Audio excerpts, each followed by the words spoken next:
So, welcome to DC Universe, the exhibit Greatest Superheroes and Supervillains at Warner Brothers Studio Tour Hollywood.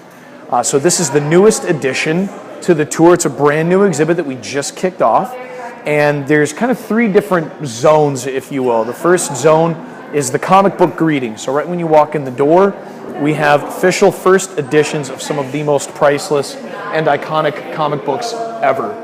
And what's really so exciting, so very special about this, and this is something I have not gotten over yet, it's the first time that any of these comic books have been out of the DC Comics archive.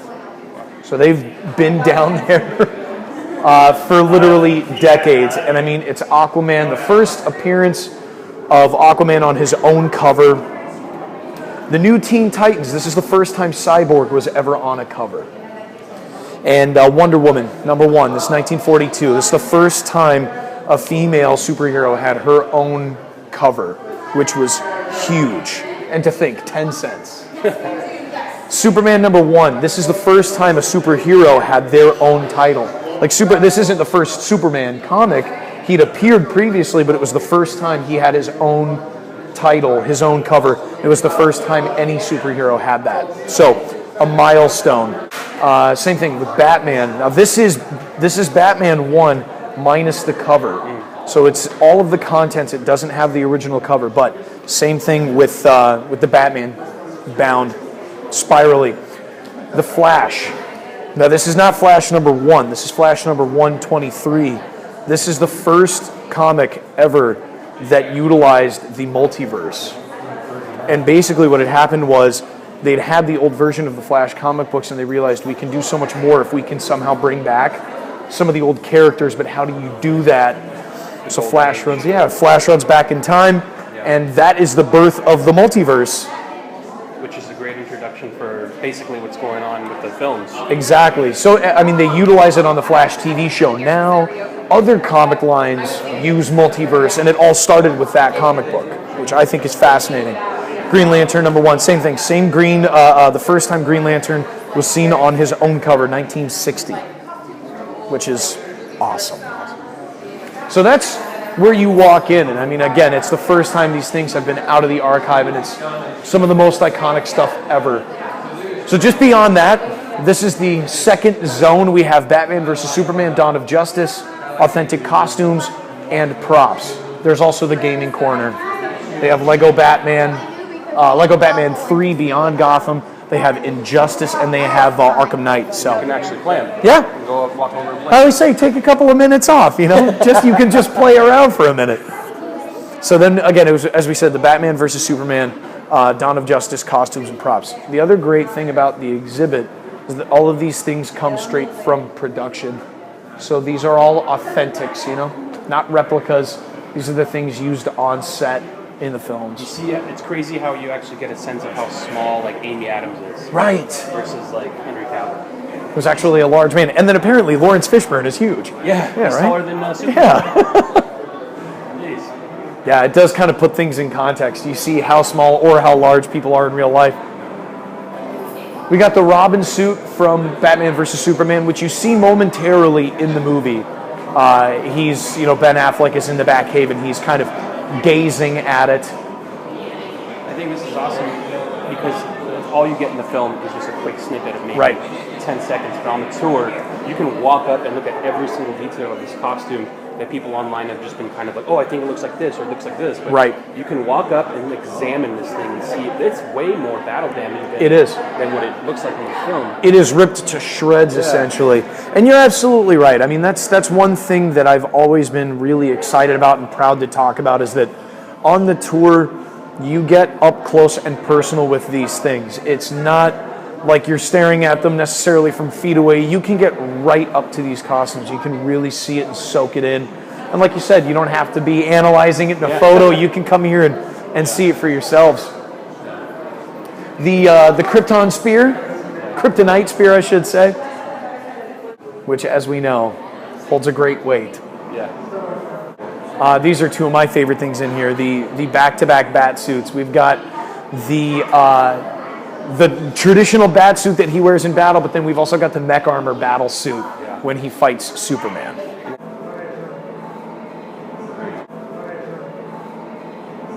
again, like you see details on this suit that it's not black, is it? No, it's like a really dark gray. Yeah, really dark. And then gray. the bat logo is black. Yeah, but. and almost in some lighting it looks dark blue. But yeah, again, you can get like way up close to this thing. I'm inches away from this crotch right now. And every girl's dream. It's glorious. There you and go. Guys. And you just get a sense of, I mean, this thing, just if you look at the detail right up close, it gives you a whole different understanding of kind of like the suit. Because on film it looks amazing, and then you just kind of see how detailed it is when you're looking at it. You see things like the scratches Yeah. over the bat logo and the steel-toed boots, everything like that. It's as we've said in the past, this iteration of Batman is so largely based on Frank Miller's The Dark Knight Returns, and it's a Batman who's been Batman for a long time. Yeah. And he's fought a lot, and he's seen a lot of action, so it's a beat-up suit. It's got scratches and gashes in it. It's very cool. I wish people could understand how close I'm actually getting to this thing, because literally inches away Right. from the suit. Like, you can't do this anywhere else. Sure. You're just going to have to come take the tour. You're going to have to, yeah. Yeah, absolutely. Yeah, they brought in some props from the Bat Lab, things like grappling guns, some of the schematics of the Batmobile itself, which are always cool. I mean, what is Batman without his gadgets, you know? Wow. Again, just insanely detailed grapple blaster and stuff that you can't really see up close anywhere else in the world, unless somehow you own it Yeah. in our Batman. Or you've got really cool connections. And that's actually playing in the Batcave in the film. So It is. This little that little media right there. That's why we love it. In the blue. This thing's freaky right here. I know, this creature from the Wayne Mausoleum. Oh my god. So this is allegedly Martha Wayne. Really? Yeah. Oh, okay. I know, because All it's right. part of that dream sequence, and when he's in the mausoleum and the walls start bleeding, and then the creature comes out, and I know a lot of us were thinking that's got to be Man-Bat. It's Yeah, got a lot to of be people were saying Man-Bat. that. Which But didn't really make sense. Sure, Why would sure. that make sense? But that makes a lot more sense. That's actually a theory I haven't heard, which is super interesting. it was it came from somebody in the production who said, like, well, it was something to terrify Bruce. It was his mother Wow. coming out of the grave, and all part of a nightmare, which he has many of throughout the movie. Well, it didn't just terrify Bruce. It got me. I jumped. I peed a little bit for sure. And Yep, you're not alone. terrifying. Gross. Oh yeah, on the left side of that we have the entrance of the Wayne Mausoleum, and then we have a young Bruce. I love that opening scene where he's running through the forest and he stumbles into the cave. That's and the music, playing in the back is awesome. That's one thing that I think a lot of people at least look forward to in every version of the movies is how you reimagine or re-envision this moment for young Bruce Wayne. His parents being killed, him finding his way as Batman. It's like it changes, not changes, but it's different every time, and it's nice to see new subtleties, differences, and variations in how the story is told. Lil Wayne. Yeah. So also, when it comes to getting up close and personal, something that we also love is the fact that guests can come here and you can handle the piece of kryptonite from Batman vs. Superman. It's an actual piece of it. You don't Yes, mind if I do? please. I encourage it. It's why it's here. Look at this. Just like in the movie where you can touch it, move it around. Yeah, look at that. A Man of Steel's weakness. That's crazy. Yeah, so this is actually the first time I think of where a studio invites you to come touch one of the props Right. in the film. It's Always trying to make the experience that much better, get that much closer, and any interactive elements that we can introduce, like we want to be able to do that as often as we can. very awesome. Yes. So one of the last things that we have for Batman vs. Superman is the Nightmare Bat suit. When he has the dream about being in the desert, and he has the confrontation with Superman, and he's wearing this desert bat suit. An amazingly cool costume. Really interesting plot points that I know a lot of people have been like looking to the Easter eggs in that specific scene. we'll see what ends up happening, but great suit. Great suit. Yeah, and by the background, you can see there's a huge nod to like a bigger kind of Easter egg, and like you said, the multiverse kind of theory comes into play in this scene a lot. Has anyone, what have they been saying about the Joker card stuck to his gun there? You know, I haven't heard too much of it. In my mind, what that is almost like a never forget kind of thing. He keeps it with him at all times, even on his weapon. He's got the Joker card there. It's like he's never going to forget. He never lets go. He keeps his motivation with him all the time. That's at least my theory on that. Cool. And in the background, it's got the Omega symbol. Yep. Which they're saying is a nod to Darkseid and Apocalypse and all that. We will have to see. Yeah, I know. So now we're in Zone 3. This is the Suicide Squad portion of the exhibit. And Suicide Squad isn't due out until August, but we've had these things already for a few weeks, which is why it's so special and so exclusive. The fact that we have the costumes and props before the movie even comes out in theaters is what makes it so exciting. This is one of the most highly anticipated movies of 2016, something I'm incredibly excited about. So to see Harley Quinn and Rick Flag and Deadshot and Joker, it's very cool. Yeah, this is something I don't think anywhere else you can kind of do. You can't do it anywhere else where you actually get to go and see the props that are used in the film before the film actually comes out. And you get to see all the details, like on the guns. I mean, I didn't even. He's got like Deadshot has some stuff on his gun, like a quote, and all these little things that he kind of puts on it that you can't tell from the trailers. It's true. He's got it on his suit as well. Oh yeah, look at that. And you're right. Details that get normally just passed by, not because they don't matter. It's just it's so fast that you don't necessarily see it, or you're not paying the right amount of attention in a specific area. So to come here and sit for a second and look at things, you can see all those fine details that you're talking about. Things like Harley Quinn's, her big like sledgehammer and her baseball bat. She has things written on it that you'd never really know. You might be able to tell that there is script on it, but to sit there and actually read it and see what it says, you can't do that anywhere else. Yeah. There's also the photo op in her jail cell. That's really, really cool. Yeah. Photo op at Belle Reve prison. Which is authentic from the set. So these aren't replicas of this. This is the piece of Belle Reve that they brought in here so that people can see it and take pictures. That's amazing. Yeah. It's very cool. Very cool. So we have Harley Quinn. We have Amanda Waller.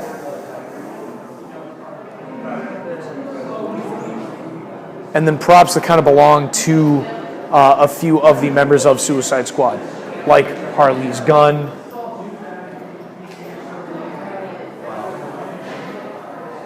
Which has little etch marks on it. Yeah. Like how many people she's probably taken out.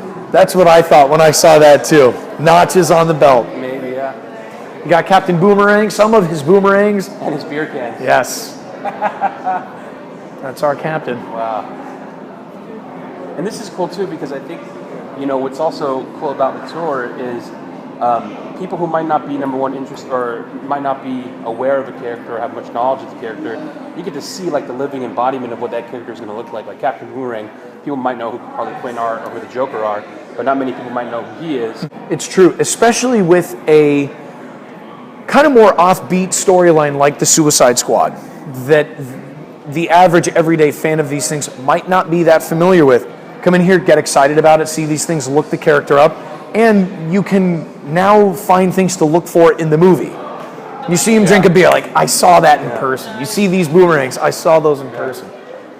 So it kind of, I think gives you the opportunity to attach to the characters that you might not be as familiar with, kind of like you were saying. Slipknot, grapple gun. Yeah. We have some of Enchantress's voodoo dolls. And Katana, who has come here and taken photos. Oh, yeah. Yeah, so she came to see some of these things herself. Of course, Joker. The man himself. He's got a ton of props right here that you guys have on display. Yes, he does. You were talking about the detail. Yeah. This is something that I noticed when they brought in on his his razor blade. There's like a smile etched into the blade itself. Wow. I don't know if that's going to be a focus in the film, but to see it in person, it just caught me by surprise. Like, oh wow! Even on the razor, there's a smile. Yeah. And his playing cards, and his cane, and his gun. I think his gun is probably one of the coolest things. Yeah, ever. his gun's awesome. It's an awesome looking gun, which matches his car too. Yes, it does. And then I like how, even though he's a madman who breaks the law, he went out and he made sure to get his personalized license plate from Gotham. So it's like the car is registered, Yeah. he's got a license plate. Yeah. So he plays by the rules of the road, but nothing else. And then it's cool because, I think based off of this now, and also some of the other pictures in the trailer, he's going to have about at least 4 or 5 wardrobe changes at the minimum. Yeah. And then you can see the details of his watch, all the jewels and all the gems, and even his shoes. Look at those shoes. Yep. That is awesome. Yeah, this is the most custom-made Joker like I've ever seen. For sure. Yeah, a very, very indulgent character. The analogy that was given to me was that it's like the rich kids of Instagram between he and Harley Quinn. It's just spare no expense, the indulgent everything. Yeah. Why not? Very awesome. It really is. We have some of the henchmen, Panda Man. We've got the eyeball henchman. Yeah, a lot of people have been speculating about that too. If they're just random dudes that he hires, or if they're people from Arkham Asylum, or if they're standing members of his gang. But either way, it's creepy and awesome. It is very creepy. I like the Panda Man. Excited to see what happens with this. Yeah. That's why we love it. Yeah. Authentics from the production. It sounds like you guys have been getting things in almost like week by week. Is there plans to expand it as the films in the universe come out? Or is it more kind of switching things around for the space? It would be more along the lines of switching things around, yes. Cool. So, when the Suicide Squad has seen its time in the theaters, then maybe we'll focus more on something Justice League and celebrating, the current things from the DC universe. What originally inspired to kind of have the exhibit in itself? I know there was the Batman 75 a couple years ago, and then this one is much more specific to the movies now. I think because people are so excited about the movie, and from the Warner Brothers side, it's a movie that we're really excited about, and it is so highly anticipated. So I think it went from the conversation of this movie's coming out, this is going to be a really big deal. Do you think we can get any costumes or props? And then it kind of snowballed where production was so awesome and gracious and helped us out with our corporate archive team and helped us put this exhibit together. So I think it went from one to the other. Do you think we could maybe get some of the things to, we have enough to make an entire exhibit. Why don't you have all the things? Right, let's have all of the things and really get people excited about the movie and give those audiences a chance to come out here and kind of, like we said, get attached to some of the characters before the movie comes out. All right. Okay. Yeah, it's amazing. Well, thank you so much. You're welcome. I appreciate that. Thank you. Yeah, absolutely. All right.